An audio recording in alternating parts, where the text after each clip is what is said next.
দীপা আর রূপা mister মেহতারের কাছে গিয়ে Dipa mister মেহতারকে Urmi beauty কন্টেস্ট্যান্টের ব্যাপারে কথা বলে আর বলে আমি যেটা স্পন্সর করছি আমার নাম যেন কোনোভাবে না আসে, বুঝতেই তো পারছেন ফ্যামিলি ম্যাটার। মিস্টার মেহতার বলে সে আমি বুঝতেই পেরেছি। এই নিয়ে তাদের মধ্যে কথা হতে থাকে। এরপর দীপা আর রূপা বাড়ি ফিরে আসলে সোনা রূপাকে বলে তোমরা কোথায় গিয়েছিলে? রূপা বলে আমার চোখের চেক আপ ছিল তাই ডাক্তারের কাছে গিয়েছিলাম। সোনা বলে আমাকে তো বললে না। রূপা বলে তুমি যা নাক ডাকছিলে। এই নিয়ে তারা মজা করতে থাকে। সে মুহূর্তে একজন এসে উর্মিকে একটা চিঠি দেয়। সেটাতে লেখা থাকে যে উর্মি বিউটি কন্টেস্ট্যান্টে সিলেক্ট হয়েছে।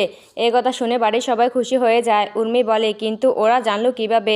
ফার্স্ট থেকে অনুজা বলে আমাদের দীপা অনেক অসাধ্য সাধন করেছে, এবার উর্মি করবে। এরপর উর্মি দীপাকে বলে তুই কিন্তু আমার ফেস ফেক বানানোর থেকে কী পরব সবটাই তুই সিলেক্ট করবি।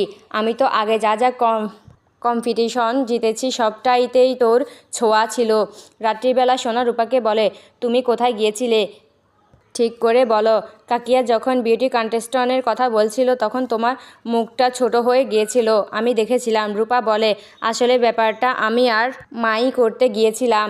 সেই মুহূর্তে অনুজা এসে বলে উর্মিকে নিয়ে কি কথা হয়েছিল? তখন রূপা কথাটা ঘুরিয়ে দেয়। ওদিকে উর্মি দীপাকে বলে তুই কিন্তু আমার সাথে অডিশনে যাবি।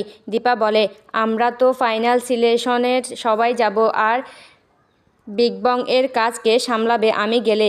উর্মি বলে আমার